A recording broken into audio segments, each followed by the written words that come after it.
Assalamualaikum warahmatullahi wabarakatuh. Alhamdulillahillazi arsala rasulahu bil huda wa dinil haqq yuzhirahu ala dinihi kullihi wa kafa billahi syahida. Asyhadu an la ilaha illallah wa asyhadu anna muhammadar rasulullah. Allahumma salli ala Muhammad wa ala ali Muhammad. Rabbi raditu billahi rabban bil islami dinan abi Muhammadin nabiyya rasulullah. Rabbi syrah li sadri wa yassir amri wahlul 'uqdatan lisani yafqahu qawli. Para pemirsa yang terhormat lagi berbahagia, pada hari ini kita masih menjalani puasa di bulan suci Ramadan tahun 1441 Hijriah. Semoga saja seluruh amal ibadah yang telah kita kerjakan selama ini, terkhusus dalam bulan suci Ramadan tahun 1441 Hijriah, diterima oleh Allah Subhanahu wa taala. Amin. Pada kesempatan ini, isi ceramah saya mengambil tema Ramadan sebagai arena mengejar kebajikan. Dalam Al-Quran, Allah Subhanahu wa ta'ala berfirman, A'udzubillahi minasyaitonirrajim. Bismillahirrahmanirrahim. Ya ayyuhallazina amanu kutiba alaikumussyam kama kutibal ladzina min qablikum la'allakum tattaqun. Yang artinya, wahai orang-orang yang beriman, diwajibkan atas kamu berpuasa sebagaimana telah diwajibkan atas orang-orang sebelum kamu agar kamu bertakwa. Oleh Nabiullah Muhammad sallallahu alaihi wasallam telah membagi bulan puasa atau bulan Ramadan ke dalam 4 fase. Ke dalam 3 fase. Dalam 3 fase. Fase pertama dinamakan rahmah. Itu pada antara hari pertama sampai hari ke-10. Fase kedua dinamakan maghfirah atau pengampunan. Itu pada hari ke-11 sampai hari ke-20. Kemudian fase ketiga dinamakan ikun nanar atau pembebasan dari api neraka. Pada antara malam atau hari ke-21 sampai hari terakhir di bulan suci Ramadan.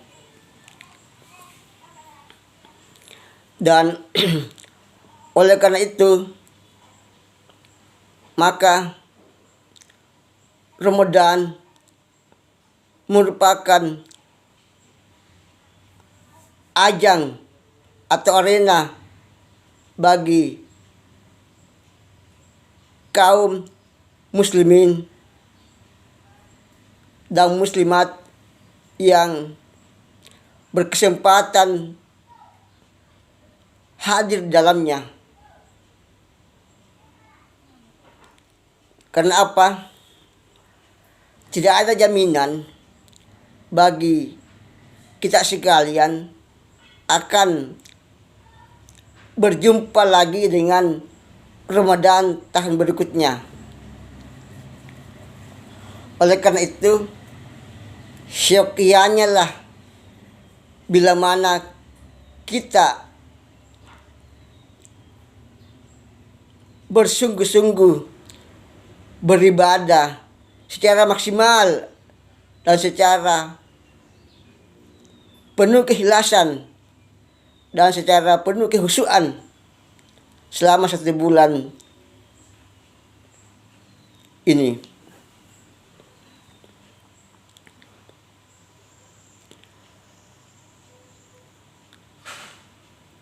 Bukankah Nabiullah Muhammad SAW telah bersabda, "Man shoma Ramadan imanan wahtisaban maka damat min zambi." Maaf. Man shoma Ramadan imanan wahtisaban gufir lahu maka damat min zambi. Yang artinya, barang siapa yang bersungguh-sungguh di dalam bulan suci Ramadan mengejar kebaikan, maka Allah Subhanahu wa taala akan mengampuninya. Sungguh luar biasa.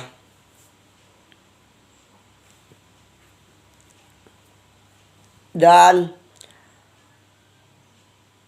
secara kesehatan pula, atau dari sudut pandang kesehatan pula, Ramadan itu sungguh sangat berfaedah bagi kesehatan. Itu sejalan dengan sabda Nabi Muhammad yang berbunyi, "Sumu taksih, berpuasalah kamu, semoga kamu sekalian sehat." Dan oleh medis telah diakui bahwasanya dengan berpuasa akan menghilangkan berbagai macam penyakit. Nah, dalam artian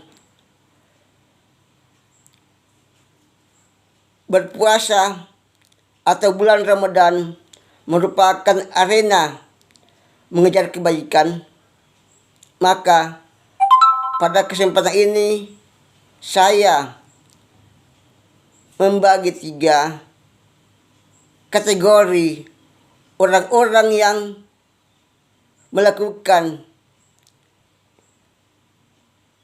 atau mengejar kebaikan selama bulan Ramadan.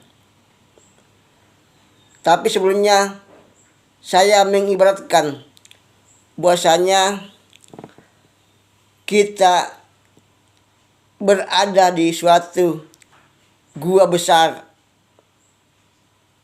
yang gelap gulita.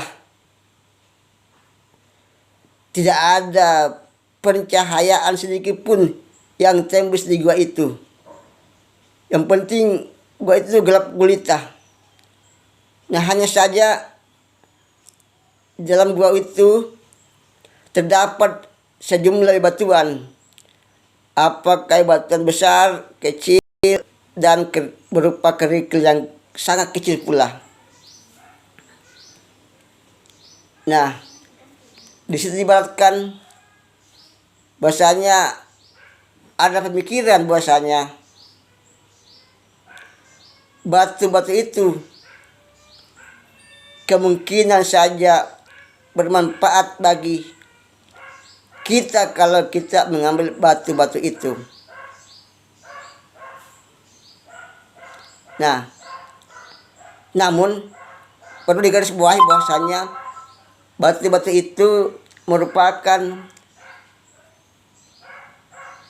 ibadah atau pahala yang mungkin saja bisa bermanfaat Nah, sekarang golongan manusia pertama itu mengambil batu-batu itu dengan sangat-sangat banyak. Bahkan boleh dikata ya sekarang 2 karung mereka ambil.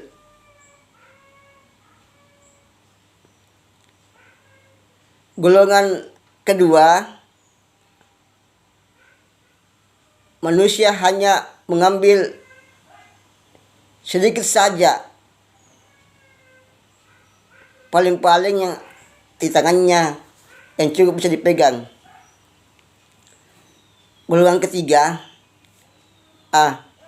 mereka berprinsip bahasanya buat apa mengambil batu-batu itu, tidak ada gunanya. Oke.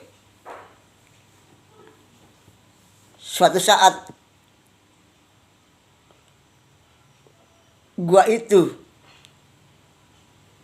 terbelah. Sinar matahari atau pencahayaan pun masuk ke gua itu. Rupanya seluruh manusia yang ada di gua itu pada heran, lagi menyesal.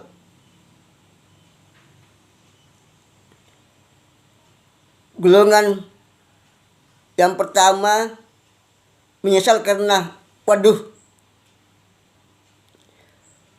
betapa rugi saya, sangat rugi.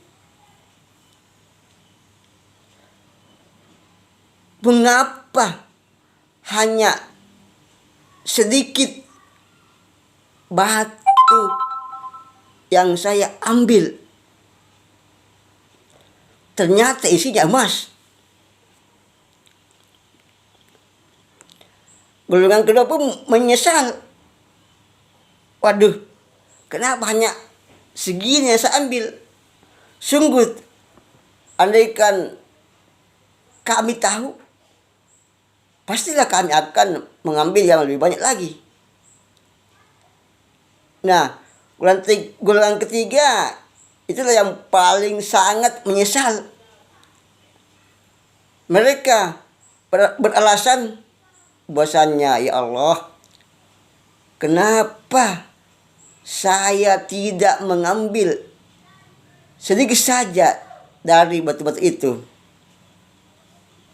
Nah, rupanya ya namanya penyesalan tidak akan muncul di depan. Ya namanya penyesalan tidak akan muncul di belakang, selalu saja di depan. Tapi oke lah, sudah terjadi. Jadi prinsipnya dapat dikategorikan bahasanya semua orang nantinya akan menyesal. Apakah orang itu berbuat kebajikan atau ibadah yang semaksimal mungkin dalam bulan Ramadan, ataukah mereka yang hanya beribadah seadanya saja, bahkan mereka yang beranggapan bahwasanya bodo amat, ngapain bersusah payah untuk beribadah. Tapi itu namanya sifat manusiawi. Nah, oleh karena itulah pula, maka sudah sepantasnya lah kita harus menyadari bahwasanya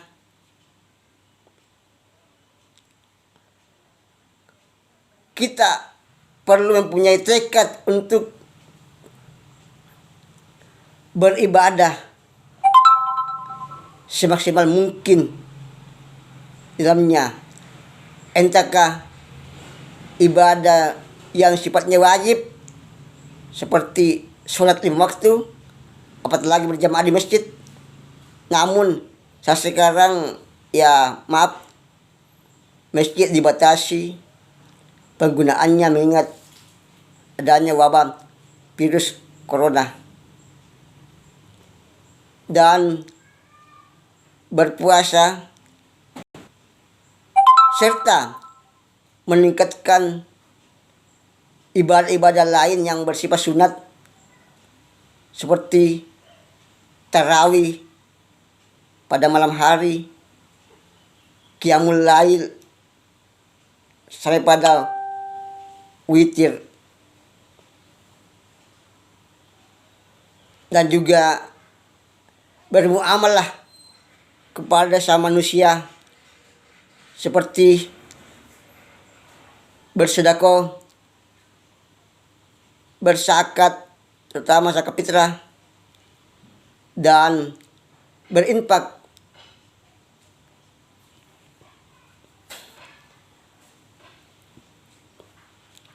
Nah, artinya apa? Kita harus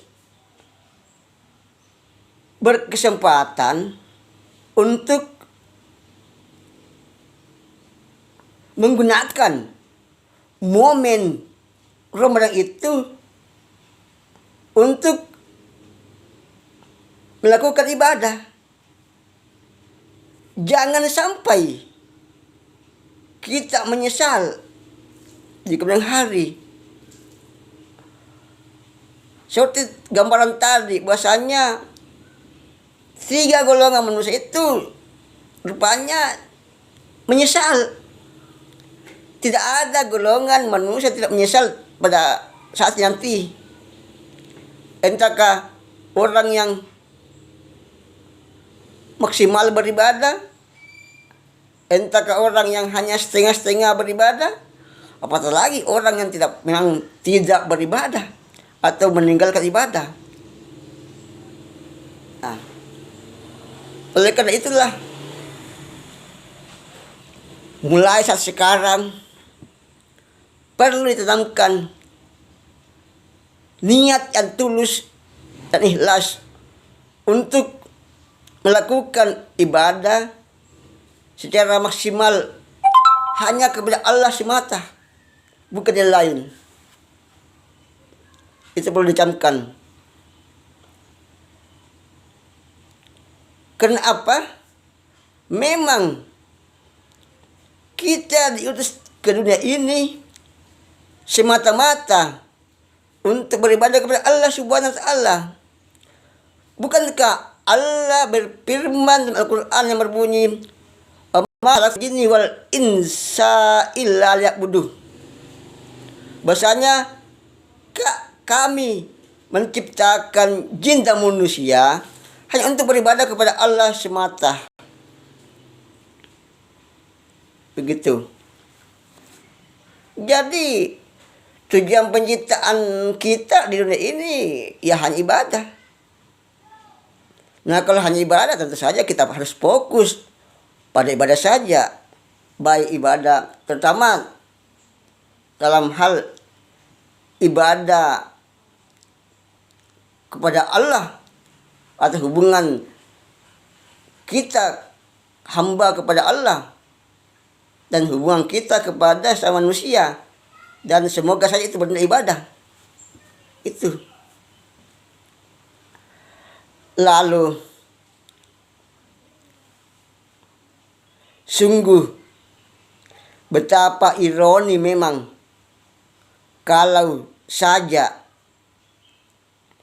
kita tidak menggunakan kesempatan yang Allah berikan kepada kita di bulan yang penuh berkah ini.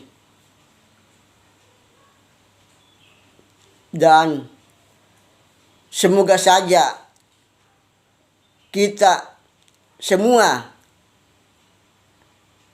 bisa mendapatkan kesempatan yang sangat luas guna beribadah hanya kepada Allah semata. Demikianlah isi ceramah saya. Lebih dan kurangnya mohon dimaafkan. Kalaupun ada yang lebihnya atau manfaatnya, itu berasal dari Allah semata. Dan kalaupun ada kekurangannya atau kejelekannya, itu karena